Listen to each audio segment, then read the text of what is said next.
মহাভারতের এক অন্যতম চরিত্র সঞ্জয়। সঞ্জয় ছিলেন মহাকাব্য মহাভারতের এক গুরুত্বপূর্ণ চরিত্র। রথী মহারথীদের ভিড়েও তিনি ছিলেন স্বমহিমায় উজ্জ্বল। তাঁর পিতার নাম ছিল গাভালগণ। পিতা ছিলেন কুরুবংশের সারথী। পিতার পর তিনিও অন্ধ রাজা ধৃতরাষ্ট্রের সারথি নিযুক্ত হয়েছিলেন। পরে ক্রমশ হয়ে ওঠেন ধৃতরাষ্ট্রের প্রধান অনুচর, সৎ উপদেষ্টা। তিনি ছিলেন ন্যায়ের প্রতীক, স্পষ্টবাদী। সঞ্জয় ছিলেন মহর্ষি ব্যাসদেবের অন্যতম শিষ্য। অর্জুনের সঙ্গে একই সময় সঞ্জয়ের জন্ম হয়েছিল, তাই তাঁরা ছিলেন বাল্যবন্ধু। অর্জুন এবং সঞ্জয়ের মধ্যে খুবই ঘনিষ্ঠ সম্পর্ক ছিল। বনবাস এবং অজ্ঞাতবাসের পরে ধৃতরাষ্ট্রের দূত হয়ে সঞ্জয় যখন পাণ্ডবদের সাথে দেখা করতে যান, তখন তিনি অর্জুন এবং ভগবান শ্রীকৃষ্ণের শয়নকক্ষে প্রবেশ করেছিলেন। পাণ্ডবদের প্রতি বারবার অন্যায়ের তিনি প্রতিবাদ করেছিলেন। রাজা ধৃতরাষ্ট্রকে ধর্মযুদ্ধ বন্ধ করার আবেদন জানিয়েছিলেন। ধূর্ত, শকুনি এবং জেদি দুর্যোধনের জন্য কৌরব বংশ ধ্বংস হওয়ার যে আশঙ্কা দেখা দিয়েছিল, সেই ব্যাপারে ধৃতরাষ্ট্রকে বারংবার সতর্কও করেছিলেন। ধর্মযুদ্ধে ভগবান শ্রীকৃষ্ণ যাদের পক্ষে, সেই পাণ্ডবদের বিজয় যে সুনিশ্চিত, সে কথা ধৃতরাষ্ট্রের কানে পৌঁছে দিয়েছিলেন। কিন্তু পুত্রস্নেহে অন্ধ ধৃতরাষ্ট্র সঞ্জয়ের কথায় কর্ণপাত করেননি।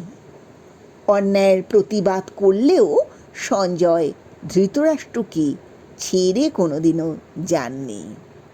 আমৃত্যু তিনি তাঁর সাথে ছিলেন। এই হচ্ছে প্রভু ভক্তি। পাশা খেলায় পরাজিত হবার পরে পাণ্ডবেরা যখন শর্ত অনুযায়ী বনবাসে যাবার জন্যে প্রস্তুত হচ্ছিলেন, তখন মহামতি বিদুর ধৃতরাষ্ট্রকে এর ভবিষ্যৎ ফলাফল সম্পর্কে সতর্ক করে পাণ্ডবদের ফিরিয়ে আনতে বলেছিলেন। পুত্রস্নেহে অন্ধ ধৃতরাষ্ট্র বিদুরের কথা অবজ্ঞা করে তাকে তাড়িয়ে দেন। পরে বিদুরের প্রতি অন্যায় হয়েছে বুঝতে পেরে ধৃতরাষ্ট্র সঞ্জয়কে পাঠিয়েছিলেন বিদুরকে ফিরিয়ে আনার জন্যে। কুরুক্ষেত্রের ধর্মযুদ্ধ শুরুর আগে কৌরবদের দূত হয়ে সঞ্জয় পাণ্ডব পক্ষের কাছে আলোচনার জন্যে গিয়েছিলেন। কুরুক্ষেত্র যুদ্ধের অব্যবহিত পূর্বে ত্রিকালজ্ঞ ব্যাসদেব ধৃতরাষ্ট্রের কাছে এসে বলেছিলেন, রাজা, তোমার পুত্রদের মৃত্যুকাল আসন্ন হয়েছে। কালের নিয়মেই তারা তাদের অন্যায়ের শাস্তি পাবে। তুমি যদি এই যুদ্ধ নিজের চোখে দেখতে ইচ্ছুক হও, তাহলে আমি তোমাকে দিব্য চক্ষু দিতে পারি। পুত্রস্নেহে অন্ধ ধৃতরাষ্ট্র নিজের চোখে যুদ্ধের ভয়ঙ্কর পরিণতি দেখতে চাইলেন না। পরিবর্তে তিনি সারথি সঞ্জয়ের মুখ থেকে যুদ্ধের পুঙ্খানুপুঙ্খ বর্ণনা শুনতে চাইলেন। তখন ব্যাসদেব তাঁর শিষ্য সঞ্জয়কে দিব্য চক্ষু দিলেন। এই ঐশ্বরিক চক্ষুর সাহায্যে সঞ্জয় যুদ্ধক্ষেত্রে উপস্থিত থেকে বা ঘরে বসেও যুদ্ধের সমস্ত ঘটনা প্রত্যক্ষ করেছিলেন। দিব্যচক্ষু লাভের ফলে সঞ্জয় ভগবান শ্রীকৃষ্ণের মুখ নিঃসৃত গীতার বাণী শুনেছিলেন। ভগবান শ্রীকৃষ্ণের মুখ নিঃসৃত গীতার বাণী অর্জুন ছাড়া বারবারিক হনুমান আর সঞ্জয় শুনেছিলেন। ভগবান শ্রীকৃষ্ণ অর্জুনকে যে বিশ্বরূপ দেখিয়েছিলেন, সেই ভগবান শ্রীকৃষ্ণের মহাজাগতিক রূপের সাক্ষী ছিলেন সঞ্জয়।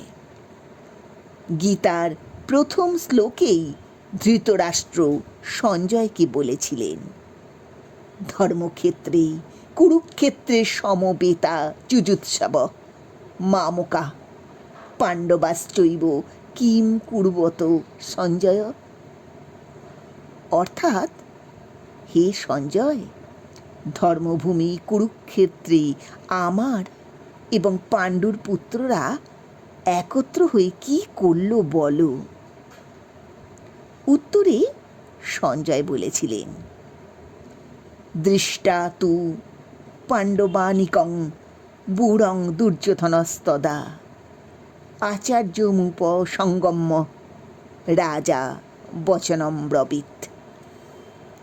রাজা দুর্যোধন বুহাকারে সজ্জিত পাণ্ডব সেনাদের দেখে আচার্য দ্রোণাচার্যের কাছে এসে উভয় পক্ষের রথী মহারথীদের বর্ণনা দিলেন। আবার গীতার প্রথম অধ্যায়ের 24-25তম শ্লোকে সঞ্জয় ধৃতরাষ্ট্রকে বলেছেন, এবমুক্ত ঋষিকেশ গুড়াকেশেন ভারত সেনারু ভর মধ্যে স্থাপয়িতা রথোত্তমম ভীষ্ম দ্রোণ প্রমুখত সর্বেশাঞ্চ মহিক্ষিতাম উবাচ পার্থ পশয়িতান সমবেতান কুরুনীতি। সঞ্জয় ধৃতরাষ্ট্রকে বলেছেন, ভগবান শ্রীকৃষ্ণ অর্জুনের অনুরোধে উত্তম রথটি দুই পক্ষের সেনার মাঝখানে ভীষ্ম, দ্রোণ এবং অন্যান্য রাজন্যবর্গের সামনে এনে স্থাপন করে পার্থকে যুদ্ধে সমবেত কৌরবদের দেখতে বললেন। এইভাবে সঞ্জয় কুরুক্ষেত্র যুদ্ধের পুঙ্খানুপুঙ্খ বিবরণ ধৃতরাষ্ট্রকে দিয়েছিলেন। সেই হিসেবে শ্রীমদ্ ভগবদ্ গীতায় ধৃতরাষ্ট্রকে উদ্দেশ্য করে সঞ্জয়ের বক্তব্য শ্লোকের আকারে বারবার উল্লেখিত হয়েছে। ভীষ্ম, দ্রোণাচার্যদের পরাজয়, ধৃতরাষ্ট্রের পুত্রদের মৃত্যুর খবর তিনি ধৃতরাষ্ট্রের কাছে পৌঁছে দিয়েছিলেন। ধৃতরাষ্ট্রকে সান্ত্বনা দিয়েছিলেন, কিন্তু কোনো কথা গোপন করেননি। যুদ্ধের সময় যাদব বংশীয় রাজা শিনির পৌত্র সাত্যকের পুত্র সাত্যকী বা যুযুধানের হাতে সঞ্জয় বন্দী হয়েছিলেন, কিন্তু ব্যাসদেবের আদেশে মুক্তি পেয়েছিলেন। কুরুক্ষেত্র যুদ্ধ শেষ হওয়ার পরে যুধিষ্ঠির রাজ্যভার গ্রহণ করলে সঞ্জয় রাজ্যসভায় প্রধান উপদেষ্টার ভূমিকা পালন করেছেন। 15 বছর যুধিষ্ঠিরের রাজসভায় থাকার পর ধৃতরাষ্ট্র, গান্ধারী, কুন্তী এবং বিদুরের সাথে সঞ্জয় বানপ্রস্থ অবলম্বন করে বনে গমন করেন। সেখানে সঞ্জয় তার গুরুজনদের সেবায় নিয়োজিত থাকেন। এই সময় এক বীভৎস দাবানলে আগুনে পুড়েই ধৃতরাষ্ট্র, গান্ধারী ও কুন্তীর মৃত্যু হয়। ধৃতরাষ্ট্রের আদেশে সঞ্জয় বন থেকে বেরিয়ে আসেন এবং দাবানলের হাত থেকে নিষ্কৃতি পান। এরপর সঞ্জয় হিমালয়ের উদ্দেশ্যে যাত্রা করেন।